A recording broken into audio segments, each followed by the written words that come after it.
So, good afternoon, everybody. Thank you so much for joining this webinar. I am hoping that you attendees that have been patiently waiting in the waiting room are all okay and are in. If you want to give the wonderful Hayley, who's in the background here helping us, if you want to give her a thumbs up just to let her know that you're in, that you're able to hear. So, brilliant. Thank you so much. So what we're going to be doing today is having about an hour and a half of chat. There will be plenty of time within that hour and a half for some questions and answers towards the end. We've got three amazing participants today being part of that chat about smartphones and play. Hayley will be helping us by dropping some information in the chat. If you have questions that you want to raise during any of this conversation, just drop them in the Q&A. There is a Q&A button just below you. So today we have got Ash Perrin, who's CEO of the Flying Seagull Project. We've got Emma Warrilow, who's a play strategist, and we're going to start the introductions without any more of ado. We're going to start the introductions with Bala. Bala, would you like to introduce yourselves to the audience? Sure. Hi, everybody. Thanks for joining us today. I'm Bala Macklin. I'm the Managing Director of Complete Works. So Complete Works is a creative agency that works with visitor attractions. My background is theatre and performance. I was an actor, and the people who work in my company are primarily current actors or ex-actors. And we work with tourism, hospitality, visitor attraction destinations to help them get the most out of their visitor experiences and the most out of their people. So what that is usually is training workshops, staffing, or shows. The training is based around storytelling techniques, improvisation, and stagecraft, making sure that the relationship between the people and the places and the things in museums and galleries is right, and that the communications that they're delivering are not only heard, but they are understood. We're a staffing agency as well, so we have around about 700 and something actors on our books who work up and down the country, primarily as front of house teams in cultural art and culture destinations, places like the National Gallery, the National Portrait Gallery, the Botanic Gardens, Edinburgh. And they're there to welcome, tell stories, but primarily to increase commerciality. And good interaction, good human interaction isn't just a show, it isn't just fun, it's incredibly profitable. And we have hundreds of case studies where we've worked with organizations to really improve their bottom line, their profitability through adding human interactions. A warm welcome at a castle, a garden, a museum increases the visitor to experience, which means people are more likely to donate, more likely to buy a membership, more likely to increase their dwell time and stay longer. And the longer they stay, the more money they spend. And through people interacting with the visitors and communicating their stories, then the visitors are much more likely to go out into the world and share those stories. And that's the best marketing in the world. Repeat and recommended business coming through people who have interacted with you, going out and telling the story of your vision, your values, your mission, and what's happening. So we do that, and then we produce shows as well, primarily at Christmas, and we do lots and lots of shows. So that's what we do. And as I said, we've proven time and time again the commercial value of positive human interactions. There's fantastic digital displays, there's fantastic augmented reality experiences all around the world, and I love lots of these, but they are almost always improved by people. And if you really want to connect with your audience, your visitors, then people are essential to that. And at the heart of good visitor experiences are good people, people who feel trained, appreciated to do the work of that organization. So that's what I do at Complete Works. I'm sure we'll talk a bit about that, and I'm happy to share some case studies of both digital working incredibly well to promote great experiences, and also where it's sort of got in the way and isn't the right choice. But I'm also a dad. I've got 3 children, an adult daughter who's 21, an 11-year-old boy, and an 8-year-old boy as well. So the 2 little guys are still home with me now. In fact, one of them is literally home with me, but in the other room, because he's got a sore throat and school sent him home. So there. Oh, well, we send him best wishes, and yeah, get well soon. So yeah, brilliant. Thank you. That's really helpful.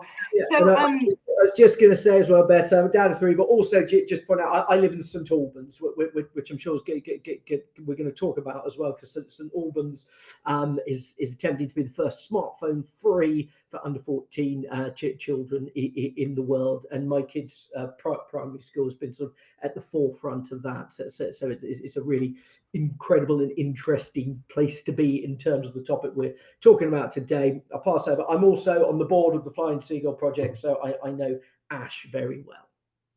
Brilliant. Thanks, Bella. So Emma, over to you. Would you like to introduce yourself to our audience? Sure. Hi, everyone. My name is Emma Warrilow. I am a consultant who specializes in playful design, playful experiences. My business is called The Playful Den.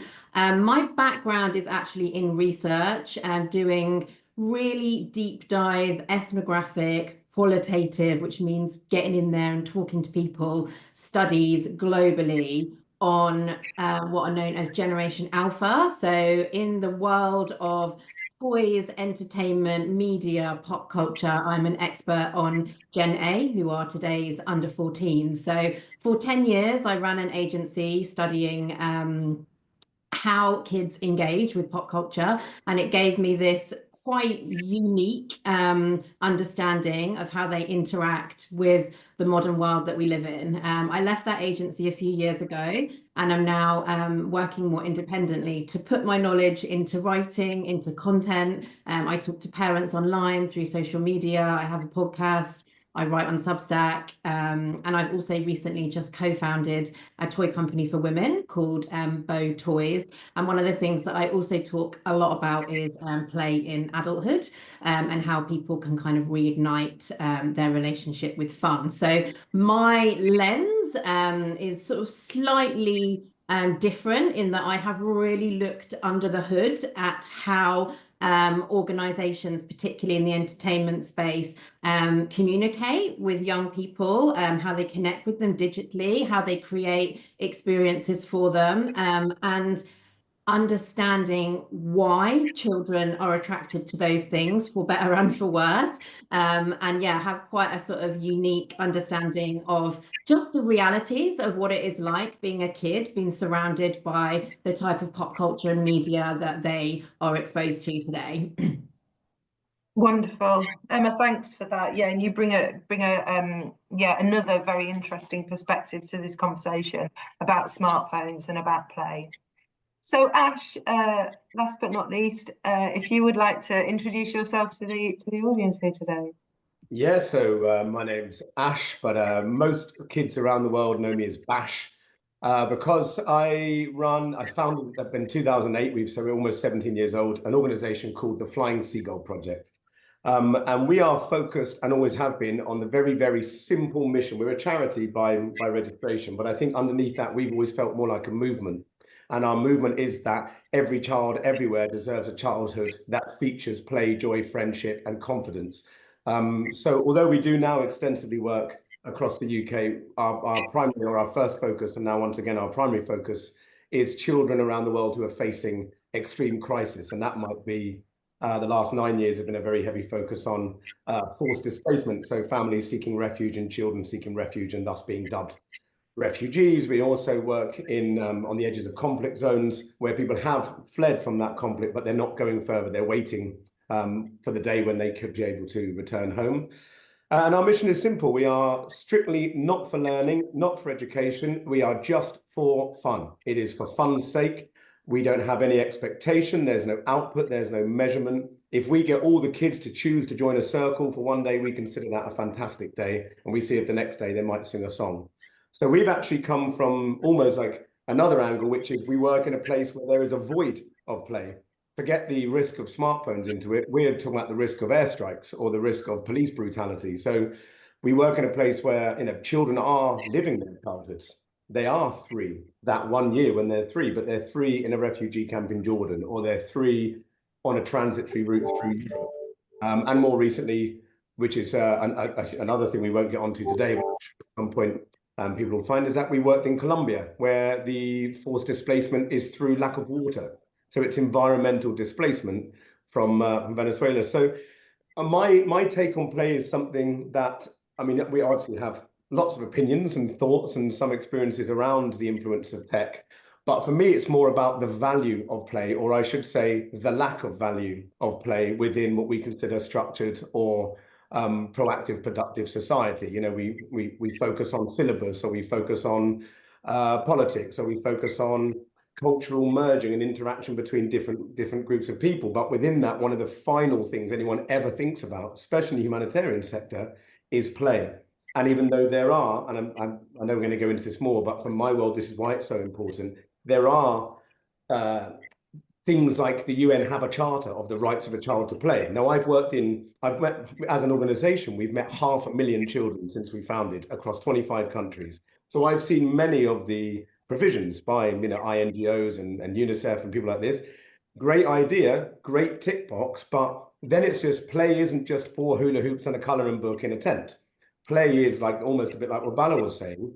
Play is the energetic, loving, personal interaction between children. And if we're going to call ourselves play leaders, then we also have to understand what purity and truth of that interaction needs to be. So yes, in a nutshell, we call ourselves laughterists. We believe that the power of laughter is just as important and just as necessary as any other form of activism. Love that. Wonderful. Laughter. Oh, please say it again. My tongue won't do it. So yeah, brilliant. That was a great introduction for all 3 of you. For those of you that have joined the webinar since we started those introductions, very briefly, we have Bala, Emma and Ash here talking today. So yeah, Ash also the author of The Real Play Revolution, which is a more in-depth version of the short introduction he just gave there. So today is an interesting day. So we've got a conversation where we're going to talk about smartphones, we're going to talk about play and the interaction between the 2 of them. But it's also a really interesting day outside of this event. So today, Play England are in Westminster talking and launching their play strategy. Ben from Timber Play luckily has been part of that. So he's sending us updates about what's going on there. There is also the launch of a cross-party parliamentary committee on play, because this conversation about play has been going on for a long time and is really, really important. So on this day where we're here talking about smartphones and play, I suppose I want to start the discussion a little bit in terms of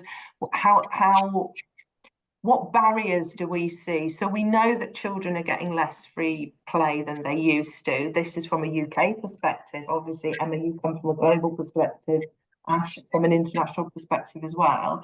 In the UK, there's been conversations about the lack of free roaming, about the depletion of play for decades.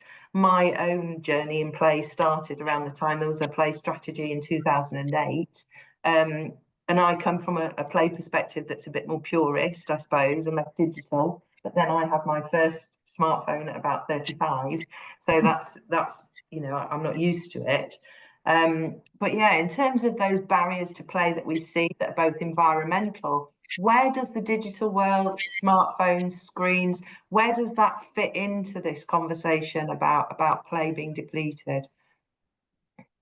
I don't mind. Go for it, Ash. Yeah. For us, and we have to do a lot of, you know, you can imagine around risk, we have to do a lot of very conscious, very careful risk assessment. But one of the things we found early on was that we had a tendency towards a slightly over the top risk aversion.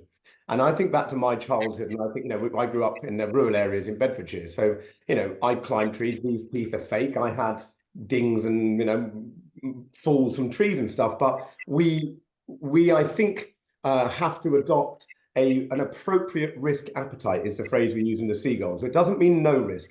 And I feel a little bit like, especially watching it through our childhood, as fences went up in places where there are, gorge walks or stuff, or you go to an attraction, suddenly there's more and more health and safety regulation and signs and signs and signs and signs, and suddenly our internal risk assessment was replaced by an external overzealous risk fear.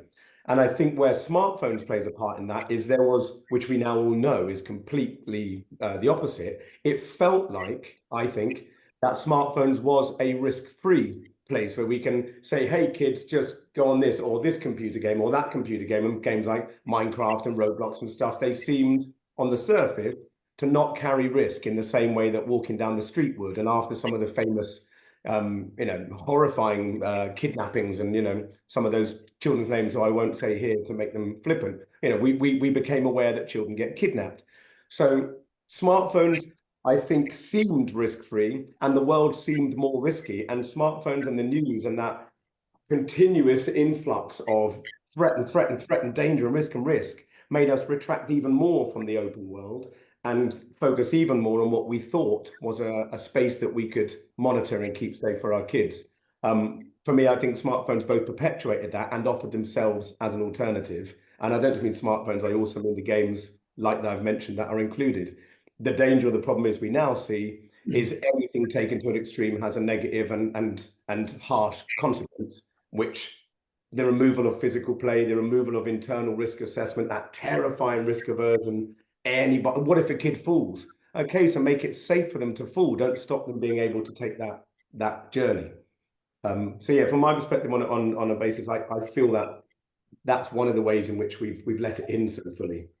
Yeah, Barla, so I saw your hand there. Yeah, go for it, Barla. Yeah, well, I'm sure most people are aware of Jonathan Haidt's book, The Anxious Generation. I think he sums up incredibly well in that with the simple phrase, which is what Ash is talking about here, that we've overprotected our children in the real world and underprotected them online. And similarly, when I was a kid, we were just out and about. We were running around, and there was our parents didn't know where we were. We weren't in particularly dangerous situations, but things happened, and we had to deal with them and build resilience when somebody fell over or something happened. Whereas because of media and the perception that actually there's so much danger in the world, and I can empathize with this as a dad. You feel like you always want to have your child in your line of vision at a playground, and if you're out on holiday, you don't want to let them out of your sight. So that's happened. So people have done that, but then the smartphones have come in, and phones, tablets, all of these things, which are, I mean, the reality is they're brilliant. It's an incredible piece of technology that can do wondrous things, but because it's so good, the kids love them. And then lots of adults are like, oh, well, this is great. I can now let my kid play and know exactly where they are because I have this smartphone. So that relieves anxiety in a parent to let your kids go a bit further. But then you're putting something in the control or hands of your children where there's real dangers that are untested. It's like an uncharted territory,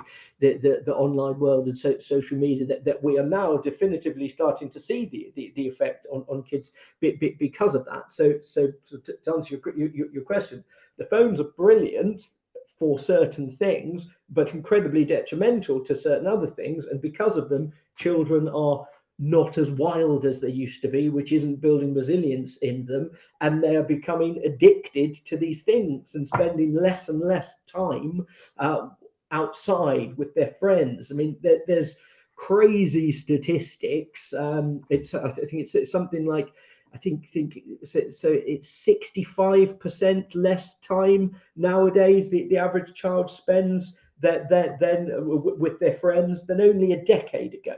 So in a decade, children are playing with their friends 65% less. mean, that's bonkers. I think the average 12-year-old apparently spends about 2 hours a day on a smartphone. So this isn't like a marginal little thing that's happened. This is suddenly, in the last 15 years or so, it's suddenly here, and it's colossal and it's massive, and this is what children are now doing. And of course there's examples where it has benefit, and but in the majority, what it's done is it means kids are not playing as much, not going outside as much. I think so. You bring up risk, Ash, and I think risk and challenge is such an important part of this wider conversation. And I think also you mentioned there about social media, Emma. When myself and you were talking the other day, that there is this differentiation, isn't there, between the idea of a smartphone, and then social media. They're kind of like maybe two separate conversations. But yeah, so for you, the barriers, the difficulties, maybe it's something to do with that differentiation. Yeah, in terms of what has caused the depletion of playtime, I think it also massively varies by age as well. So sort of every time I hear children, I'm kind of like, oh, I don't know what ages we're talking about, because it's so different. And most younger children don't have a smartphone. They'll have access to like an iPad or something like that, but generally speaking, when they're out and about, they still aren't in possession. But that is getting younger and younger.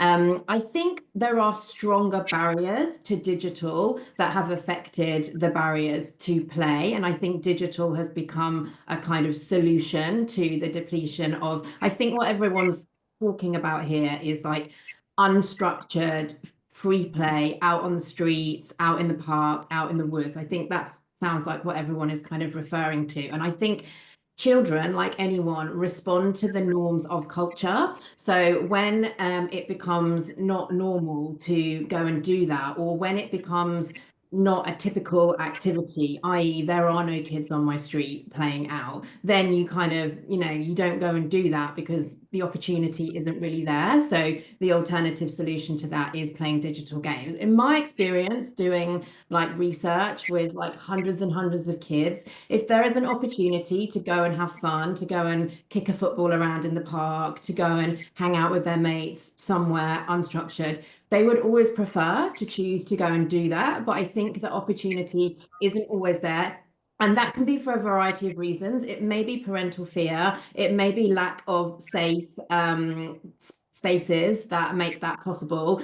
Sometimes it is fear actually of other children, other young children. I think we instantly go to this like parents are scared of kidnappers and paedophiles, but actually it's sometimes this like the culture of like other ages of children. If you live in a city, things like knife crime or gang recruitment, that's not like an extreme or over the top response. Like those are real things that exist. So I get a little bit I guess a little bit just sensitive when we kind of just assume that all parents have become very like entrenched in fear, because a lot of these things in front of them actually present real risk. Even like traffic, for example, is very different to when we grew up. So I guess my point is, there is still that desire and urgency and that innate just need to get out there and do it. That hasn't changed. Digital hasn't rewired that, but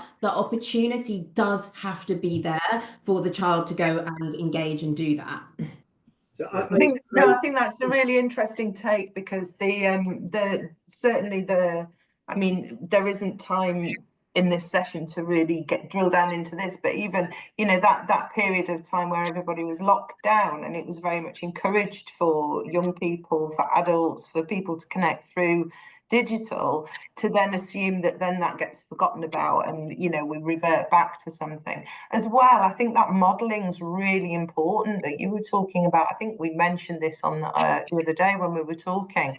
I was on a bus the other day and there was a young child, and when I say child, I mean kind of pre-3. And at that stage in life, all they're looking to do is interact and the eye contact and that connection. And I was on a bus, everybody on the bus was looking at their phone, and that child was the one person who was reaching out and just looking for some feedback from that social environment, and they weren't getting it. And that wasn't the child and the child's dependency on the smartphone. That was all of the adults in that space. So yeah, really interesting. So in terms of how that might fit into your work, Ash, how are we seeing play develop through the smartphone, or how is play an antidote to that smartphone movement? I mean, you talk about that risk and challenge, and obviously Bala mentioned there about, there may be other risks associated with that connection to the wider world, but how are you seeing that kind of assimilate into the work that you do? I mean, obviously, with the work, a lot of the work we do is in places where the children don't have the capacity to own or have a smartphone. And if they do have a smartphone, it's it's one in that family, and it's used for immigration meetings and whatever else. But obviously, some of the stuff we do in the UK, there is a bit of that. And I was actually in Romania until 2 days ago. I got back last night or the night before, maybe. And it's the villages in the rural north, and I've worked there since the beginning, and I haven't been for about 10 years. And what I noticed there was, I was wondering as I went, I thought, I wonder how different it would be. The houses were a bit bigger, not much bigger, and they still were beautifully different. And I thought, I wonder if the kids had smartphones. And I saw a few, but you know what? They didn't bother with them. They had a smartphone in their pocket and they didn't take them out. But you know what else? One of the reasons why, and this goes back to what Emma was just saying, is nor did the parents. We were doing a show in many, many villages. I saw 2,300 kids in the last 2 weeks. And yeah, maybe at the end they'd say, can I get a selfie with you, whatever. But other than that, they weren't all sitting filming, probably around data, probably also because they're busy in the rural areas, they're agricultural and they're still quite, traditional agricultural. But they were more interested in experiencing the event than they were of capturing the event and watching it later.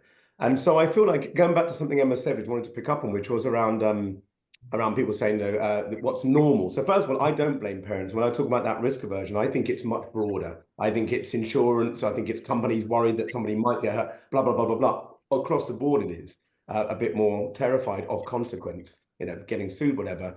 But this was something that I was chatting with a friend last night before I came on here about, is I said, I actually don't particularly interested in blaming anybody. I think we just want to figure out why they're in. But so I'm going to get to the point.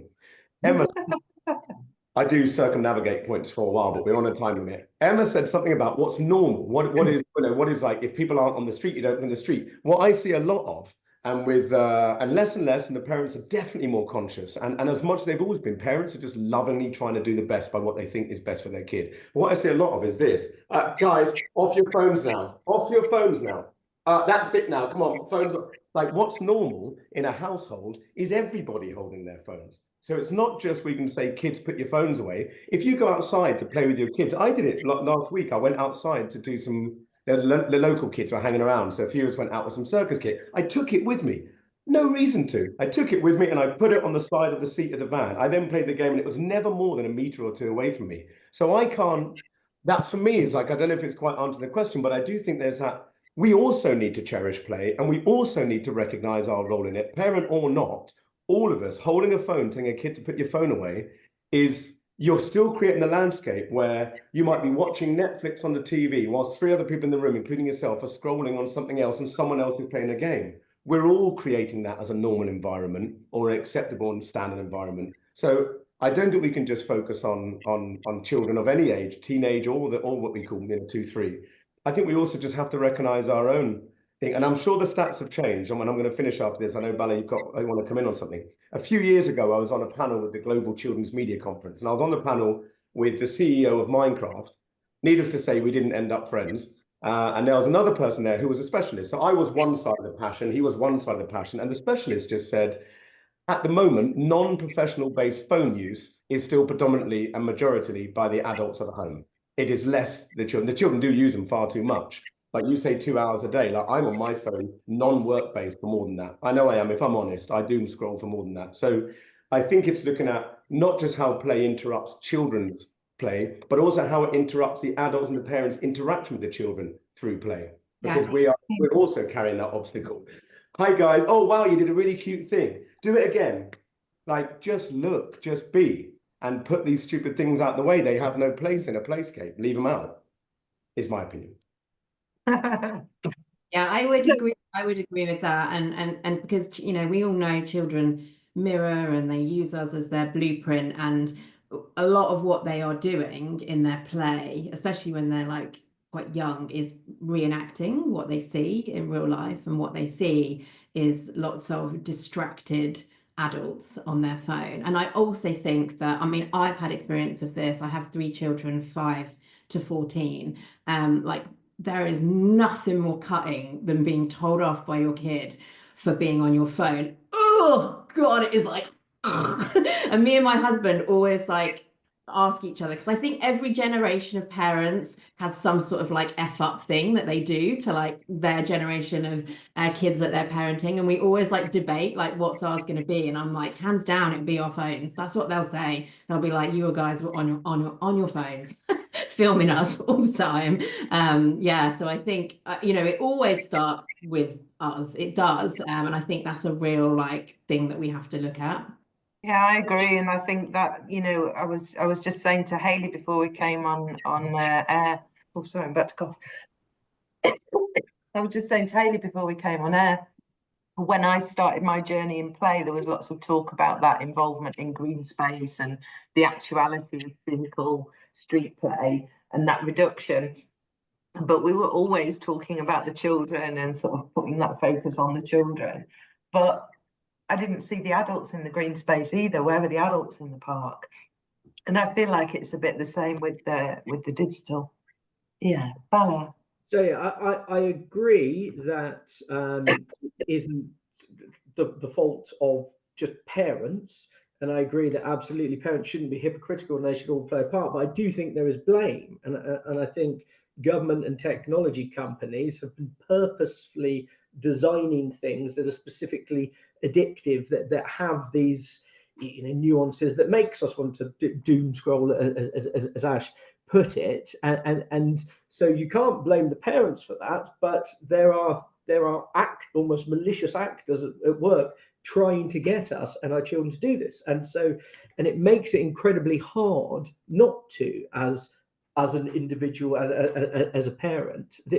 And it's, you know, we, because it's so new, but realistically, you know, social media, smartphone use for me is like alcohol, or, you know, cigarettes, or gambling, or driving. We wouldn't let a 10-year-old, you know, go on, have a bottle of whiskey, just, you know, try it, you know.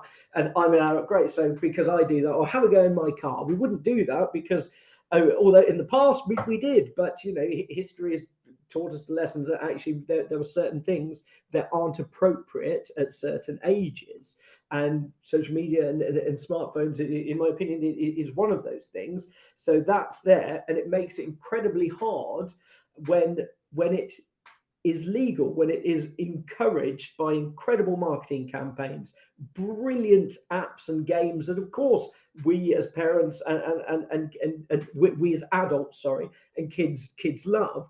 We as adults should be able to make that decision ourselves, an informed decision, like drinking, like anything that has a sort of age cap on it, to participate with if we want, but it shouldn't be left to, you know, a 10-year-old to decide. Yeah, I think. Sorry. Well, so we all want. I'll wait.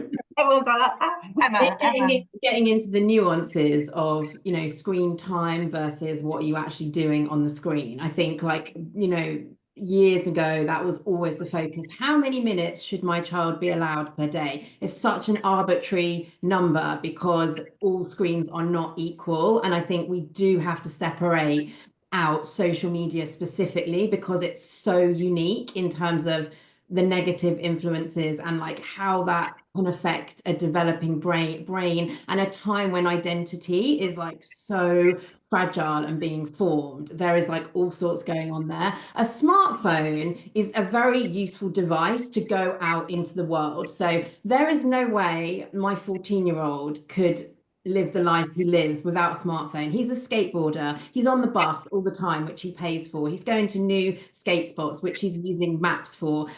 Filming, editing, sharing the skating is a massive part of their culture. All of those things facilitate him being out in the world independently, free, taking risks, engaging in the sport of skateboarding. And that's brilliant. Like no one is getting addicted to Google Maps. No one's getting addicted to like, being able to find out and connect with their friends. So I think it is really important to like distill like what it's being used for, and that him and his skateboarding is a really good example where the smartphone actually facilitates the play even more.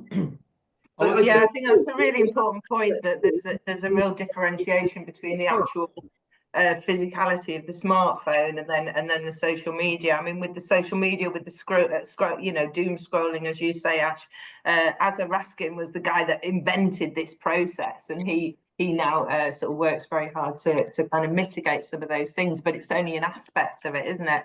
There was just something that I was thinking about last night when I was thinking about this conversation.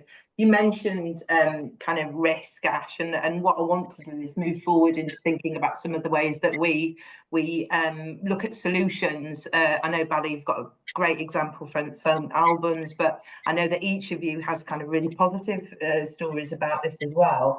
But I just wanted to, back in the day, in 2006, one of the first TED Talks, I know you've done a TED Talk, Ash, but one of the first TED Talks was Ken Robinson. He talked about do schools kill creativity? And it's quite an old video now, but I think it's had something like 78 million views. It's really still now there's a couple of things that feel a bit dated within it, but there's still now some real value in the conversation he has. But he talks about creating an environment, an educational environment, that's setting up kids for a world that's maybe 30 years in the future that we have no idea what it's going to be. And I think one of the things when we look at play, it offers children the ability to develop creative ways of thinking, to develop connection, to develop adaptivity, and there's lots of value in that.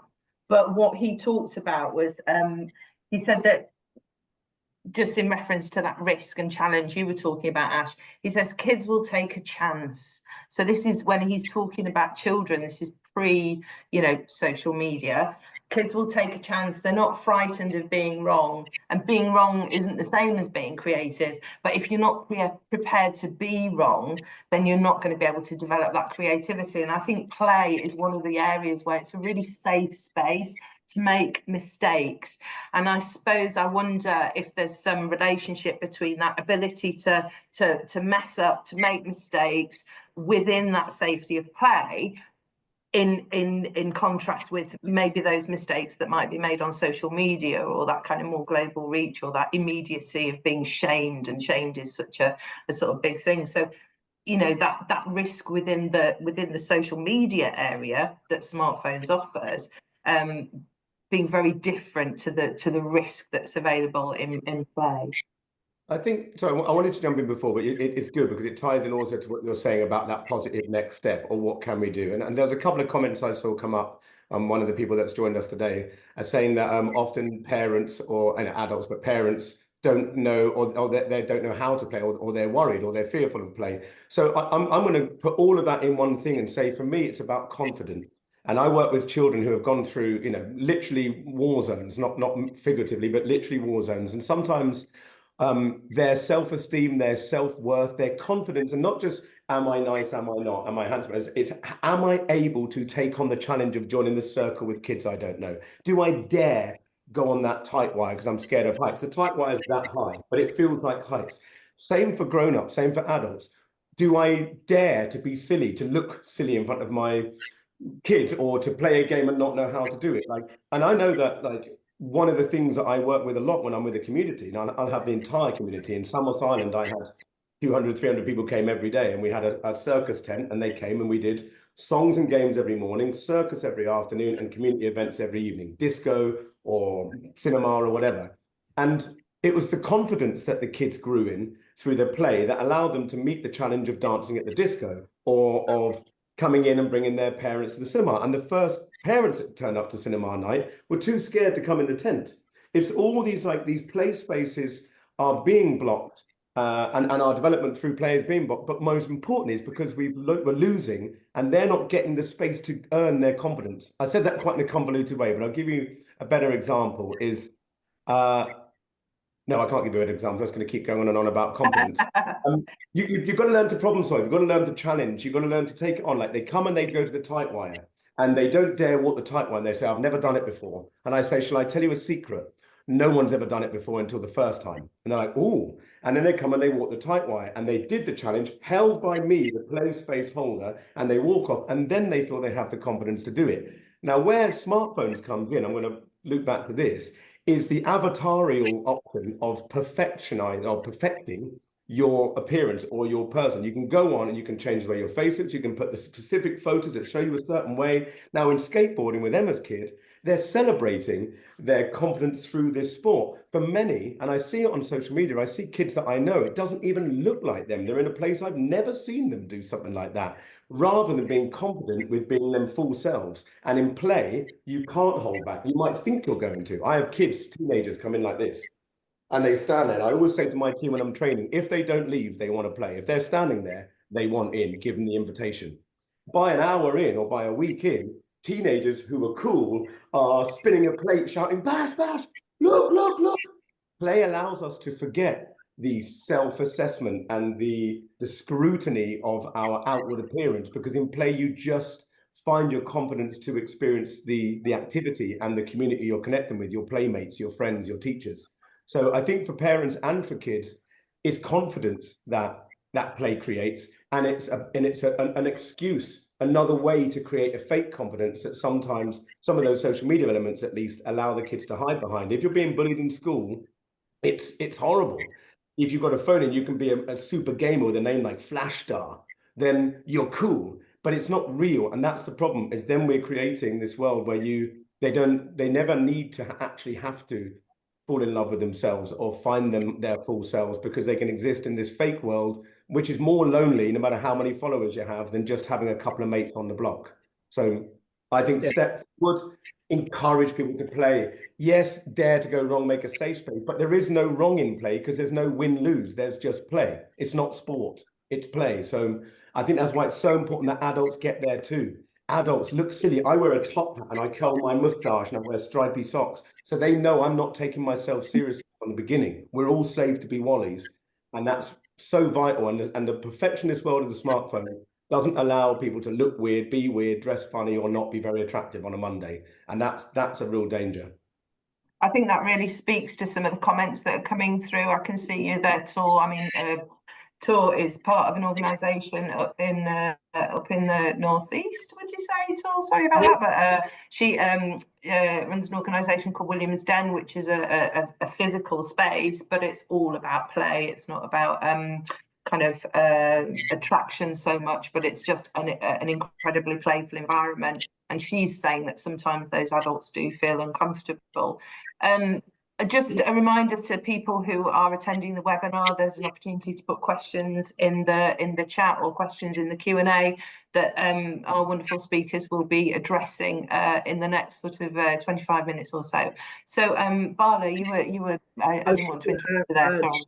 Yeah, what Ash was saying there, where he said it's horrible if someone is bullied, and it is, but there's the difference now, like where bullying can follow you home because of, you know, bullying in any way, shape or form is of course abhorrent, but in the 1980s when I was at school, if somebody was getting bullied at school, although of course that had an emotional effect on them when they were at home, the bullies didn't follow them home. They weren't in your bedroom still taunting and teasing you, whereas this risk of doing things because of phones and cameras and videos does mean that now I can see how people would be less risk adverse to be free and say what they want to do or do what they want to do, because somebody might film it and then put it on social media and then it's there forever, and then a kid gets home and there's still people commenting on it, so there's no sort of switch off from it.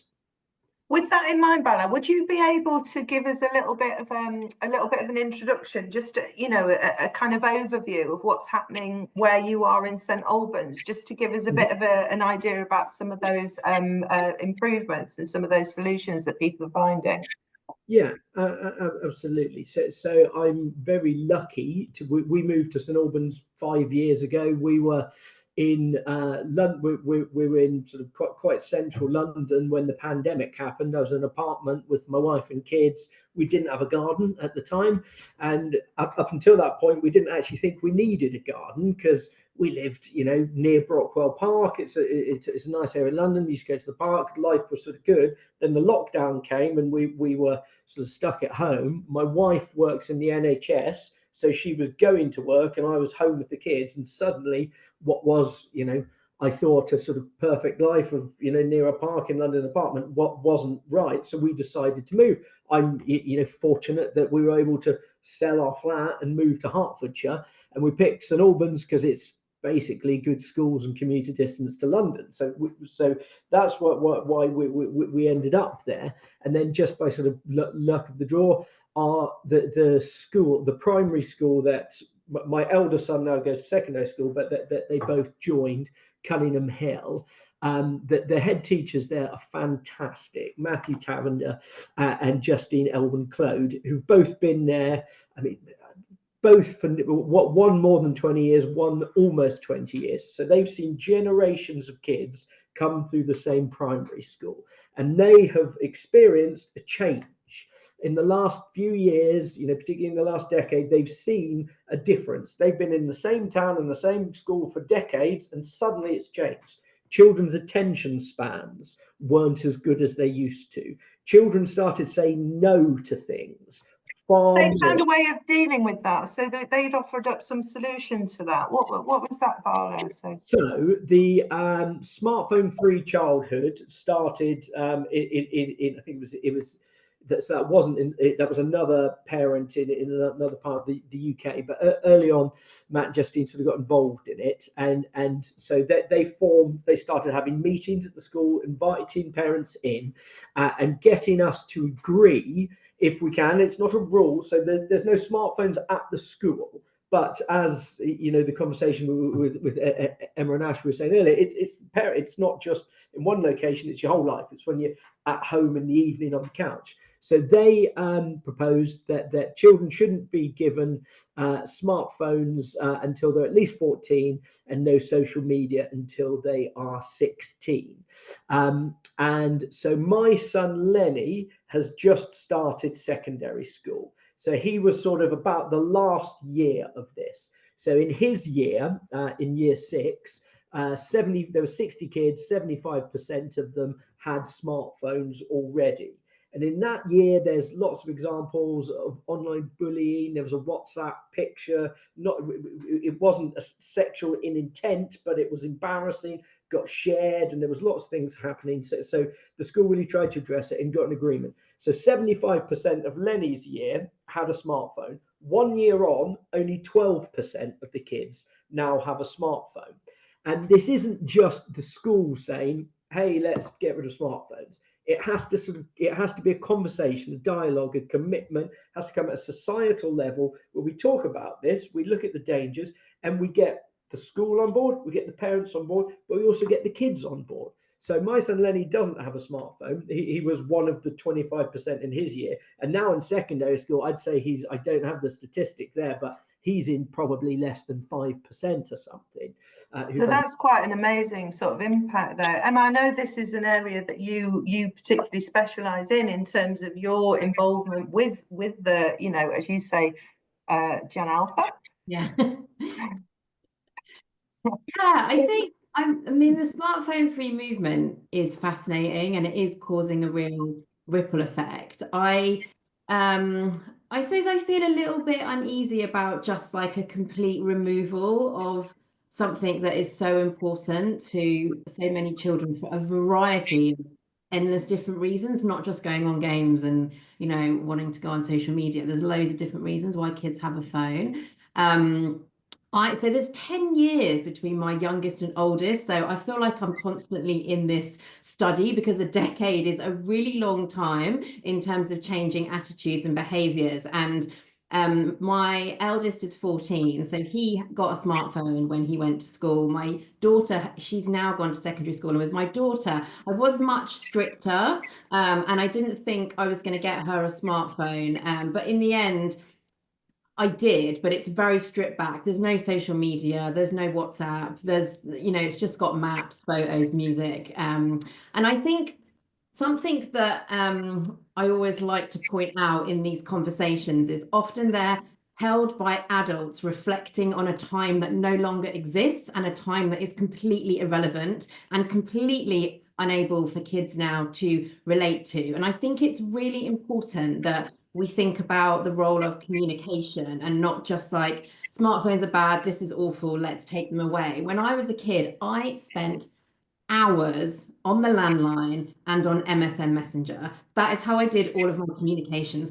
Those two things are now so extinct, they don't exist. So we have to think like, what is the communication channels that young people have access to? They do need to talk on the phone to their friends. They do need to kind of have that level of connection. They do. I say to my kids as soon as they turn 10, I am no longer your PA.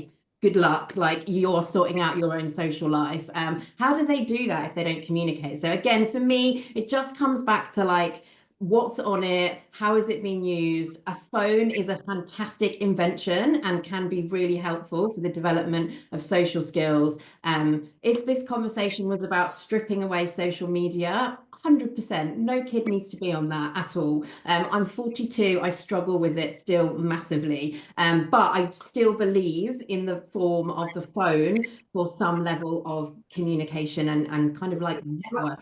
As do I. My son Lenny has a phone. He has what you call a brick phone because he goes off by himself, but he's allowed to go into town and walk around with his friends. So he's got his Nokia, so he can, at the end of the school, he can message us and tell us, I'm not coming home for dinner, I'm going out with my friends. So we know. So absolutely, I totally agree with the phones adding to communication and actually enabling kids to be more free. Because if we don't have any way to know, if he doesn't come home after school and he hasn't let us know, inevitably we'll start thinking, where is he? And I have to start going and look for him. So he has that phone. It is, I agree with you, Emma. It is the social media aspect of it. The fact though is so many people aren't as educated, articulate, and informed as you are, Emma, and it sounds like you're making brilliant decisions for your kids. When it is just left to society as a whole, when so many people are busy, tired, then people will make uninformed decisions that are having a negative effect on their kids, which is why I think there needs to be a government, societal, technology. I mean, so people aren't supposed to be able to create social media accounts on these things, but everybody knows you can. Yeah, and I think from like a practical point of view, in terms of like solutions, when you buy a device, any device, phone, Nintendo Switch, everything is always switched on to the max, and you have to go in as a parent and be some sort of like expert coder hacker and take everything away. Like as a solution, I would love to see as an industry standard, when you buy something, it comes with nothing on it and you have to add on to it if you want to, because nothing was ever designed for kids. Everything they're interacting with, it's all been designed for adults, and that is massively problematic in how we've ended up getting here. Like phone companies really did not go anywhere near making a kid's phone because it felt a bit icky, but actually probably would have been better. Like you probably would have been able to get something that's a bit more akin to like a iPod type thing that you absolutely. Nokia is now communicating with the smartphone free childhood to create a phone that is a phone but also has maps. So it's some elements of the smartphone.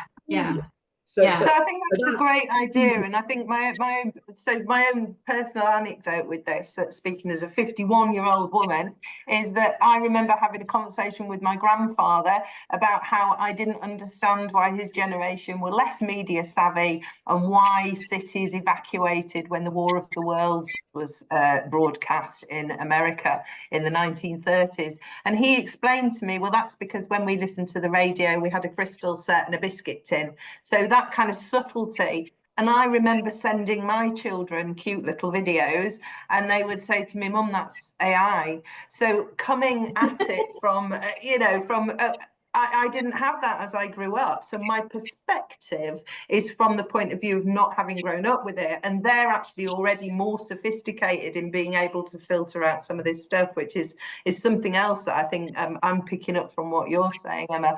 But in terms of play, how do we, I know you're very playful in your family life, Emma, in your professional life, and you bring a lot of that play through the digital. But where does play sit with that? Emma, I'd love to hear from you, but also Ash as well, about how play sits within that. You go first, Ash.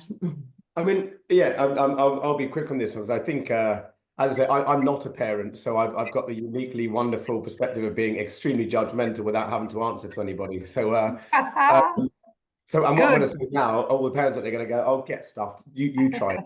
But I think what we offer at the Seagulls is a different option to sitting in a camp doing nothing, or to being really depressed in an institution or somewhere else. So our competitor is something extremely boring. But like Emma said earlier, given the option, lots of kids, over hundreds of kids that she'd interviewed said, "Yeah, I'd choose going to the park for a kickabout any day." So I think it's like there's a couple of things here. Number one is, you're absolutely right around communication, and that is how I was massively on the landline. My God, the bills. And then when it was a cordless one, and I could sneak off and hide in another room. Wow, endless. Also, I played Tony Hawk Skateboarder, number 2, for hours upon hours upon hours. So I had a computer game which I played, and I used the phone. What I didn't do was hold up a mirror all the time with a million people on it telling me what they think. So there is a use for communication, and there is a use for games, combining them and then adding in that social media and that interactive with people you don't know. That's a danger. So that's one thing. The other thing I was going to say is, at a certain age, they need to get on the phone. At a certain age, they need to use Google Maps. Before then, I'm sorry, but they don't. So also as parents, offering an alternative, like my mum would allow us to watch half an hour of TV a night. That was it. It was TV in my day. And I was lucky. My mum's a Montessori practitioner early years, and then she taught early years psychology. She's very passionate about us doing stuff. We weren't wealthy. We didn't have loads of stuff. She'd buy balls of wool and cardboard, and we had to sit and make these little stupid things out of wool. And maybe for a couple of minutes, and I can paint a picture and say, I loved it. I definitely argued about wanting to watch Biker Grove, but then you get into it because there was an alternative to do. So I think one of the steps forward is for kids below the age where they actually do need those things, and they are walking home from school or knocking about with their mates, providing an alternative, which does mean, sorry, this is where the parents are going to start sending me hate mail. It means you also have to get off your phone, and you have to dig up that energy to interact playfully with your parents outside of school hours. Now, for people with long working days, that is really hard. So maybe just the weekends. But in my book, there's loads of tips and guidance and simple games. The Real Play Revolution. I've sold 12 copies so far. Now I'm putting this on. In there are really simple, easy to play solutions and advice. And one of them is make playtime cherished. So even if you're working massive hours and you've only got Saturday, Sunday off, book 1 hour on a Saturday at 1. Me and my kids, we're going to the garden to play, and tell them I'm committing to that, and leave your phone inside. Don't make any other plans. Don't sit on a chair whilst they're on the grass. Kneel down, play for 1 hour. Just give them your attention. Let them lead it. Let them tell you what the game is. And it's only an hour a week, but offering an alternative does include, and this is, I'm sorry, parents, and I'm going to say I'm kidless, but it does mean that it's the responsibility also to make that space to offer them an alternative below that age where they do need the interaction with a smartphone.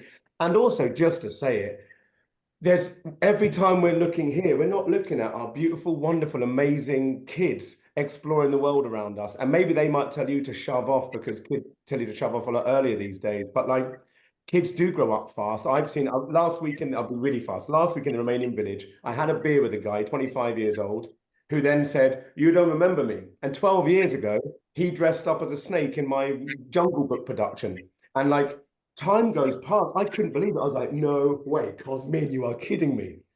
It goes too quick. And when we go on the phone, we enter this kind of vortex of dead time. And so do they. And I just think all of us together choose love, choose each other, and choose to just put the phone aside, even though it's uncomfortable, even though your kid might kick you in the shin for the first bit. And it's easy to say and harder to do. And definitely, people, kids at a certain age do need those things, but give them a console, give them a communication technique, and take the mirror where everyone's calling them wrong out of the hands, I'd say. I think that's a really beautiful statement, but I also think it's a really beautiful lead into one of the questions that we've received. And I'm going to start with this because you have mentioned parents. So if it's all right with you guys, Bala, Emma, Ash, you've been brilliant in terms of filling out this conversation. I'm going to ask you a question now that comes from Liv, and she says, thank you all for this. Do you think parents are more time poor now? So parent-child play, where it all starts surely, is decreasing. Now, just to give you a moment to think about this, panelists, I'm just gonna say a little thing that really springs to mind with that question, Liv. We were at an event in Ireland, and one of the participants there actually said to me, because risk and challenge is so important in terms of allowing children to play, she said she felt like her life was so stressful, she actually didn't want her children to experience risk because she didn't have the time to deal with it if they hurt themselves. And I thought that actually speaks volumes, that as parents, as adults, as carers, as aunts and uncles and family members, there's a lot of pressure on everybody at the moment. And yeah, this conversation about play goes beyond smartphones. There's all these other elements impacting on playing on the child. But yeah, particularly are parents more time poor now, so parent-child play is decreasing? Oh, 100%. The pressure is on. It's the cost of living. Most families need two working parents now to just survive. I think also just the culture of parenting is very intense in terms of like, what does it look like to be a good mother in particular. And there's a real sense with like so many experts and opinions and ideas, and it's almost like parenting is like almost like a career that you have to like ace and be promoted in. I grew up in the 80s and 90s and don't really remember playing with my parents that much. Like, had a happy, healthy childhood, but very independent in terms of my play, from what I can remember anyway, possibly less so in the early years. But I think there's two sides to this. Like, playing with your child is really important for your relationship as parent to them, but it's not as like juicy or magical as free unstructured play with other children. Like, that's where the like actual like development, like mini societies, building your confidence, as Ash said, like working as a team, falling out, making up again, like that's where that happens. So I wouldn't want parents to feel like, oh my God, I'm really busy and not playing enough with my kids, therefore like they're not getting all of their play. It's a much bigger picture. And then like I always kind of break it down as like, there's play with other children of all ages, which I think is like top tier for me. And then there's like play by themselves. Just being able to get out of boredom, I think, is a fundamental skill that is lacking in younger generations. And then there's like play with the caregivers and people in their lives to elevate and feel safe and give them confidence and kind of reassure their relationships. They're all important, but if I had to say like what should a child be doing most of, it's playing with other kids is kind of really up there. And I think that's the one that has declined the most because there's so much more structured activities. So as parents have got more time poor, what it means is that the kids are going off to kind of organized activities. When parents are feeling judged about how good is their parenting, what that means is that they're putting their kids into more organized kind of classes or extra skills, or I don't know what the jobs are going to be when they're going to grow up, so I'm just going to shove them into all the classes, all the things. And it's also kind of about school environment as well. Like, we know that playtime has decreased. If you have a misbehavior at school, taking your play away as a punishment, which I think is like akin to not being able to eat lunch. So there's all of these kind of things are kind of taking away that unstructured play with other children. And that's the thing that I think like is really important to get back as a kind of cultural norm. And I'm sure, Ash, I'm sure, Bala, you also have some comment on this, but I'm going to add in a second question. And then if you have anything to add to what Emma just said, that'd be brilliant. So there's another question that's come in from Grace Barham.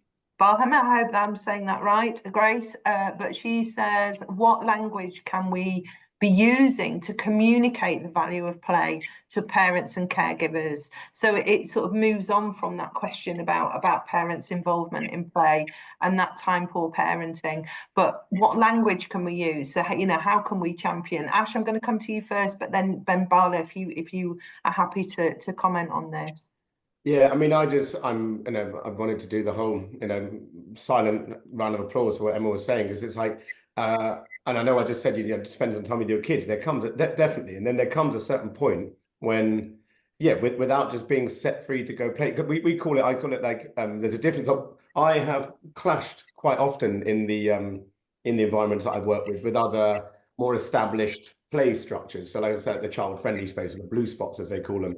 And I set up a free play, and we really, when I call it a free play, you should see it. Like I'll have an acre on a huge football pitch, and I carve it all up with different ropes. And I'll have 16, 17 activities for 150 kids, all running at the same time, with about 12 of us staffing it. So the trapeze, the tight wire, and lemmings, they have a member of staff. Lemmings is you climb up a step ladder and jump onto a crash mat, and you go around and do it again, and you go around and do it again. And some kids just want to do that. Some kids want to tie the tight wire. Some kids want to do on a unicycle for the whole thing. I can't possibly think or have the arrogance or the expertise to know what 120 different age kids are going to want on that day. Not what Abdullah normally wants. Maybe today Abdullah's tired and just feels like, and they take the bucket stilts, and they sometimes made sand castles. There was a kind of building site at the back they robbed a load of sand from. So it's that, like, not only is it per age group, it's per person. Not only is it per person, it's per moment in their day or in their life where they just feel like doing something else. And that's where I think, exactly as Emma says, this idea of structured play, I think it's necessary in some formats. I think it helps to build that confidence. But if it doesn't lead to liberation of playful energy, then I think it doesn't really reflect the truth. It's like starting cooking, but not cooking the food all the way through and serving it half cooked. Like, I don't know what you want to do with a spinning plate, but you'll find out. Leave them be. And this idea we have to teach kids how to play, I think, is one of the most arrogantly boring, ignorant, grown-up things we could possibly think. Give them the stuff and watch. Follow them. We do spinning plates, and I saw a kid the other day. They called it plate head. So rather than spinning the plates, he saw how many spinning plates he could balance on his head while standing on one leg. And then all the kids joined in. I could never have come up with something as good as plate head, but all the kids loved it more than all the other stuff I'd put out. So I think it is exactly that, that free play, and that does mean somehow finding a way to loosen the reins, not send them to every camp and every weekend. I liked Scouts when I went to Cub Scouts, but my favourite day was when we called it a wide game, and they would send half of us to run up into the woods, and then 10 minutes later, the other half would come find us. Brilliant, like brilliant.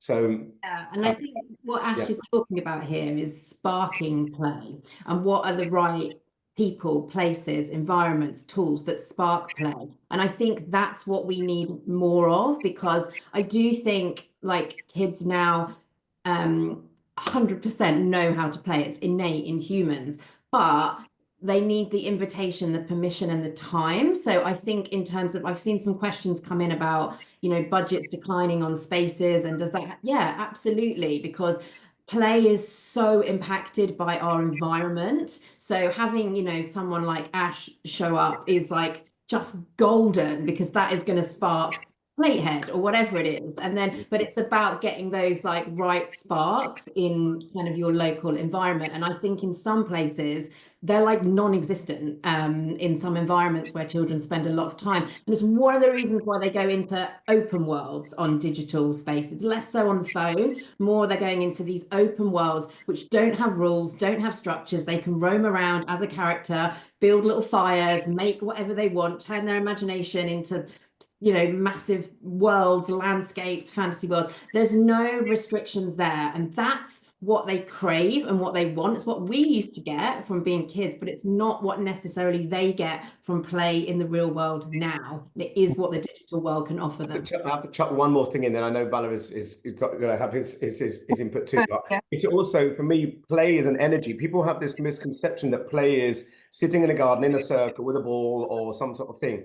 I used to play woodwork. You know, my dad had a shed and there was tools in there. Now, within reason, same as my granddad, he was a really keen, not very good carpenter, but keen carpenter. So you can play woodwork, you can play cookery, you can play art. You know, it's like you don't have to do art or make a thing. It's also just exactly what we're talking about, taking the pressure off output or perfection, is going to the shed if you're lucky, or the garage if you have one, or whatever, and having, like, what do we want to do with a saw? We want to cut a piece of wood, and there's an amazing group called the Woodland Tribe, and you'll see them at festivals across the UK.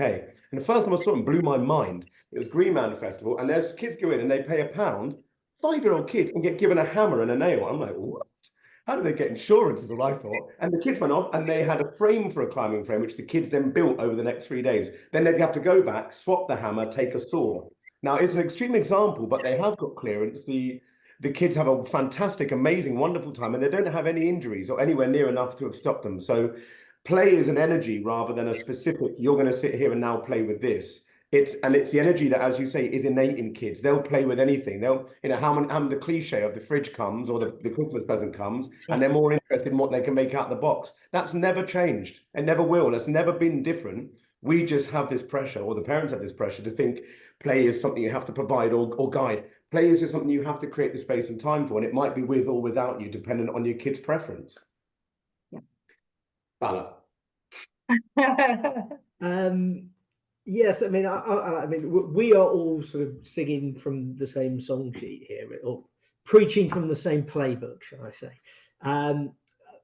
And of course, so we know the importance of play. We are seeing and experiencing wonderful things that are happening, and kids do know how to play. But so your question was, what language should we be speaking to parents, I think, to help them do this? So really, it's the language of the benefits, which we all know, but not everybody does know, and that must come from from the schools, from society, from the government. So when we remove music and drama and art from schools, we are removing creativity. When playgrounds and school fields get less and less, and the kids aren't able to spend their lunchtimes just messing around, and it rains 1 in 3 days in the UK or something. So when it's a wet playtime, our kids just being dropped in the classroom without the environment to play. So the language to parents is to make sure that they understand the benefits of it. The kids do know how to play. I agree with that. But then the language from us is that it needs to be coming from the schools, from the governments, from everyone, to give kids the opportunity to play, and give parents the ability, time framework to facilitate that play. Yeah, I think that's really key. I mean, there's a question here from Elrika, Dr. Elrika, saying, is there a difference in benefit for children between play and having playful interactions? Well, I think that very much speaks to what just before Bala was saying, that Ash was saying about, play not being just about product, in terms of the definition of play as adopted by the 4 national play associations. They all say, play is freely chosen, personally directed. I know Timber Play focused very much on these kind of open-ended experiences. That's where the design framework at Richter comes from. It's about open interactions.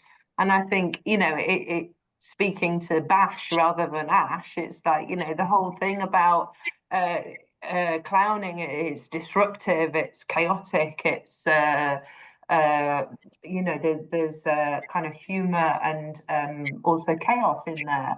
And I think that's the thing with play. It's not necessarily neat, it's not organized, it can be chaos, it can go drastically wrong, and then it can be destructive, it can be creative, it can be all these things. So I think playful interactions, you can tell when people are playful because their interaction with you is slightly playful, and it all comes from the same place: playful communication, Yeah, and I think that's a really important aspect. I don't know if anyone else wants to comment on that, has a pressing desire to comment on that before we get to the next question.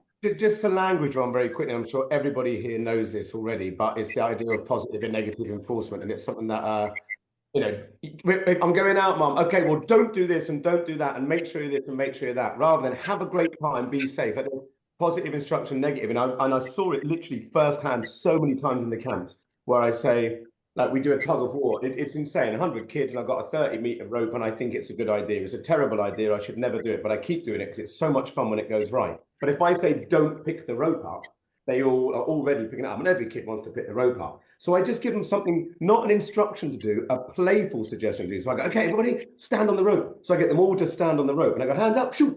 And we go down in a playful rhythm, and then we pull the rope up, and then we tug of war. So even in terms of language, it's like, you know, Emma highlighted it earlier, but this condemnation of kids all the way. Not only are they having it online, not only are they having it in the media, but then we're also having every conversation about kids and their phones and kids this and kids that and kids going out. Like, kids have always been rebellious. We were too, just in a different format with different measures. Like, I think it's that positive encouragement rather than negative enforcement, and it can achieve the same thing if you figure out how best to do it. I can do a tug of war with 100 kids who don't speak any language outdoors in the middle of a camp, but I can't do it if I tell them what not to do. I can only do it if I playfully take them through the steps of what to do to have that fun. So just in terms, it's not beautiful. I was once at Under Fives Forest Schools session, and we were out in the woods, and this small young child picked up a bough of a tree that had fallen and was pulling it through the space that we designated as our forest school space for the day, as their parent was going, "That's too heavy for you." And I was thinking, it isn't. They're literally carrying it, so therefore it's not too heavy for them. So yeah, often, yeah, don't which speaks again to that idea of children playing with each other and not having the adult involved, because why do you need that adult putting that framework of what is and isn't possible? Yeah, absolutely. So I've got a question here which is about environment, which is about place-based design. If anyone wants to jump in on this, I certainly have some ideas. But Alice says, if you were to design the best possible environment to compete with or counteract the negative impacts of smartphone use, what would that environment look like or include for children of different ages and developmental stages? I do feel like we need to have more carved out unplug moments. Like right at the beginning, Ash, you described putting the phones in the bag, and it made me feel relaxed. And I don't know if anyone has ever done that with a bunch of kids. I swear to God, you can just see their shoulders drop. And I know, like, I've started going to like some comedy gigs I've been to, and they take your phone off you, and I love it. I think there's like a reality check that like sometimes we can't control our own behavior on these things. So let's just take them away for certain moments, certain places. Like there's nothing more annoying than being at like live music and everyone's just like, ooh. Like, so, and again, that comes back to culture, like taking control of the norms, like how do we actually want this environment to take place? Like, is this a space where phones should be and shouldn't be? And I think we should be getting more stricter on like where those are allowed. Like, I would quite like to see like a playground dead zone where there's no signal in there once you get in there, you know, like I think like those are the sorts of things that like we haven't really, phones have come into our environment. We haven't really pushed back yet in terms of like, let's shape it. So actually we don't want screens in here. This is like closed off.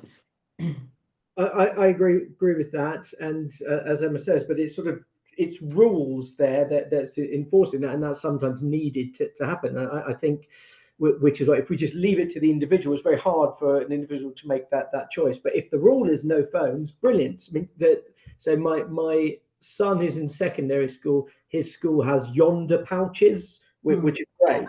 So at the beginning of the day, they take. So although he's in the minority without having a smartphone, nobody has a smartphone at break time. So they're excellent.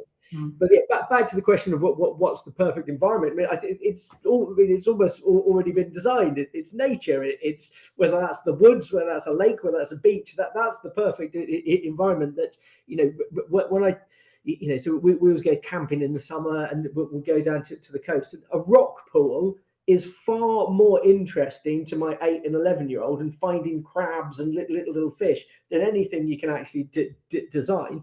We're not everyone is in a position where they can go to a beach or a forest regularly. So the perfect design for one of these in more urban environment is very much akin to what timber play and Richter are doing, which is natural environments that feel. So a timber play playground feels almost like you're in a natural environment, but it can be put in an urban environment, and that is the perfect environment for kids. I mean, kids will climb trees, look at rock pools, play, splash water all day. Yeah, I think for me, coming from so my play journey kind of definitely took me into the space of like wanting to do that kind of interaction, and then going, look, if we can just hold space, and how do we make those spaces therapeutic, safe, challenging, enriching? And there's so much information out there. So you know, the Best Play document from back in the day that talks about enriched environments. For me, it's about variety. It's about graduated challenge. Can the 2-3-year-olds start to develop those skills that then they can take into bigger experiences? Are they engaging? Are they nice places to be? These days, are the enablers of play also able to feel happy there? So is it an aesthetically pleasing space that an adult wants to hang out?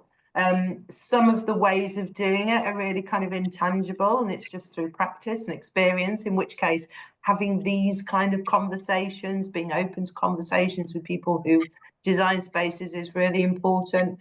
The Peace Gardens in Sheffield, which is a city centre environment, is the most permissive playable space ever. There's no play equipment in there, but there's something about the way in which it's designed that people will both have their wedding photographs taken there and strip down to the pants and run through the fountains. You've got all sorts of interactions. People play music there. There's people having picnics there.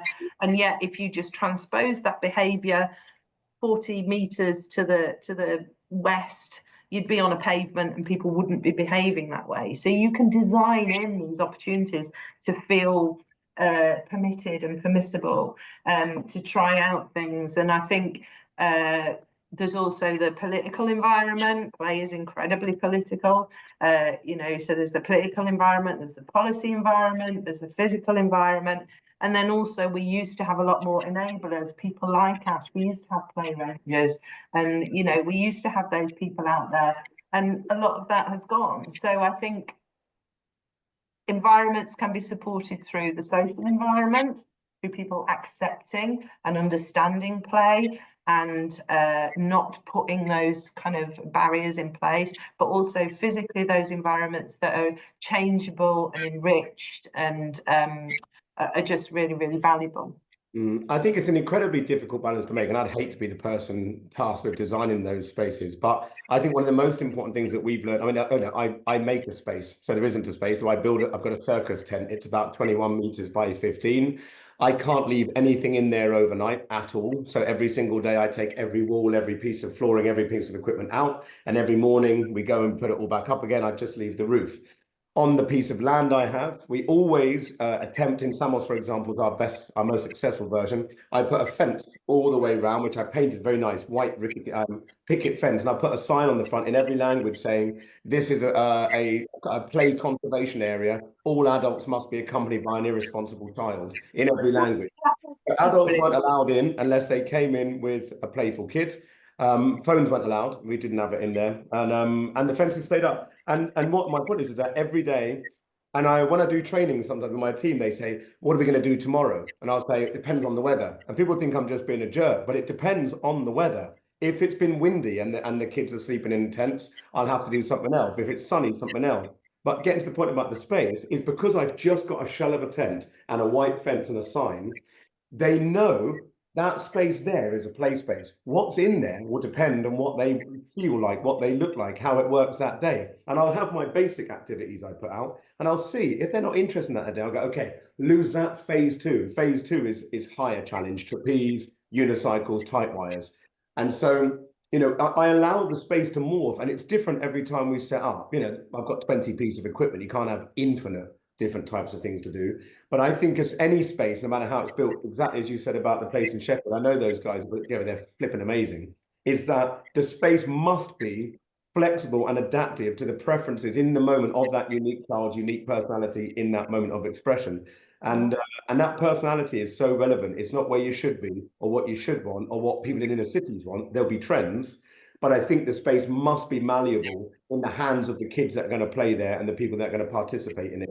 And so that means less rigid structures, less prescribed activities that will achieve this, and more options for interpretive interaction with what happens to be there and how it's put together by the kids. Absolutely. We are coming towards the end, but I would like to just tackle this. There's a couple of questions here on the kind of social pressure of phones and what happens around and about. I'd like to cover that, and then maybe we'll have time for a second question as well. But so there's a two-part question. There's one just before it as well. So somebody's put in, anonymous. Hi, anonymous. I put in how to deal with the pressure of other children being given phones when they're too young, and your own child comparing, and elaborating on the point of why it's important to stick to the expert standards for phone use instead of uninformed standards. There's another question which is, well, yeah, Jess, that question was from Jess. It's the same question. So how do you deal with that pressure? All the other children out there have got phones. They're being drawn away from these other kind of rich play experiences. How do you have that conversation with that child? Barbara, I suppose you've got some direct experience with the work did at St Albans. So it's an incredibly hard conversation, and you don't want your kid to feel like they are entirely the odd one out and the only one with it. So it requires the group, the society to do it. As I said, my boys' primary school, they've gone from 45 out of 60 kids had a smartphone to 7 out of 60. So the conversation isn't that hard now. So we're in a lucky position that because as a community that we've discussed it and formed a group agreement on it, it's removed that conversation. And my elder son, who doesn't have one, isn't asking for one, because he's understands, and yeah, we're privileged in that he was part of that, and the BBC and the Guardian all came to his school and everything, so it was a bit exciting. But so he's sort of almost proud to not have a smartphone now. But that is unique, really, to St Albans and their school now. As a parent, I lose endless battles to my children about screen time. They don't have smartphones, but they have Nintendo and PlayStation. We have rules and things that we have. But kids are kids. Kids will push parents. And my wife and I both work full time, and we're busy, and we fail regularly. Just, one of them, the little guy Albie will catch us just at the right moment. And whether this is screen time or an ice lolly, kids will push and will try to get these things because they're good and they're fun. So we have to be aware of that, accepting that we're not perfect. And yes, my kids do play PlayStation. They do have ice lollies way more than I did when I was a kid, and all of these things. But we need to be accepting that we're not perfect. We're never going to be perfect, but we need to be striving to be sort of as good as we can be. And so that means involving them, treating kids not like babies. If your kid is 10, have an adult conversation with them about it, rather than just not giving it to them, and try and involve them. But then have alternatives, because as the other people say, if we just say, no, you can't have a smartphone, but I've got one and I'm going to sit on it all the time. So if we're not giving them a smartphone, what else are we giving them instead? And hopefully it is play and it's enriching activities, but it's our job as a parent or someone in the community to then facilitate that. Yeah, absolutely. So either of you to comment on that, and in terms of, how those conversations might go. Really hard. I really empathize. This is very, very difficult. And like there is a risk of being ostracized. I think there's also a huge difference here between primary and secondary school. Like, just speaking as a parent, when they're at primary school, like you genuinely don't need phone. Like, and I don't think, I can't really remember them asking that much for it, but if they did, I was like, you know, do you have a good reason what you're going to do on it? Make your case. Like, I'm here, I'm going to listen. What do you want it for? And they never really could have a good reason. It was just because so and so had got one. And so primary school, I think you should hold your boundary. Like, they're young and mostly they are in your care and they're not that independent in the world yet.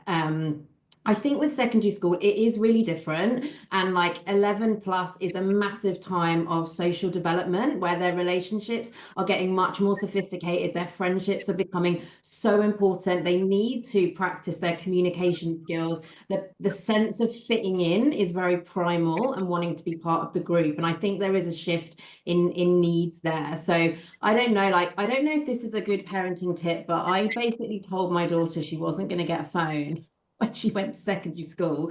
And when she did get one and it literally had nothing on it, she was just so happy that she had a phone. She's never asked for anything else to be put on it because I think she thinks it would be taken away again. So hers is like, experience has been quite smooth because it's incredibly stripped back and there's nothing on it to get addicted to. I think with my son, he went first and like we had a few kind of issues there, and it's so much harder to reel back than to add on. And I think this is one of the issues is, you know, once you make a decision to go in, it's all about training wheels, like start small and unlock. So if you don't want to give them the thing that they're asking for, what can you give them? Like we literally went full back through like an iShuffle, an old iTouch that we bought off eBay, like because one of the problems is it's just like you go from nothing to 100, and that is really problematic. And there's no other example in life where that happens. Like most things we kind of like unlock to our kids step by step. So I really do empathize with this situation, but I would say like hold your boundary if it's like your belief and it's important to you, and you sort of just have to accept that they might feel really bummed out. Like I banned Fortnite and he still talks about it now but now you can like laugh about it and say, yeah, actually like wasn't that deep, was it? So I think you just have to like accept that there's going to be some difficulties if that's important to you and you're going to hold that boundary. But I would say just have a training wheel strategy for when you do start to unlock. Yeah, I mean, sorry. Go on. Guys, I was just going to say that was an amazing answer, Emma. For those of you that have further questions, there are already some questions that we didn't manage to get through. I would just say the questions about design, you can flip to the end of the recording of this to get this as a note to yourself. But Best Play, the Design for Play document that was written in 2008 by Play England. We send our best to Play England today at Westminster, trying to get that strategy through, and the cross-party parliamentary group talking about play. I would definitely recommend following those people if you're interested. There was a question about Minecraft. We've not been able to answer it today, but you do have Instagram contact details for maybe you could drop her that question directly. I think of the other questions that we've got through, I think we've pretty much covered them. So yeah, just in terms of some more of those details, definitely loose parts as well is something that you could look up. So thank you so much, attendees, for sticking with us with this conversation. There's hopefully lots of rich information and some additional information in the chat that you've got. It just leaves me with the tremendous pleasure of thanking so much our panelists here today. Vala, thank you so much. Emma, thank you very much. Ash, thank you so much for your time. Thank you. Lovely. Bye. See ya.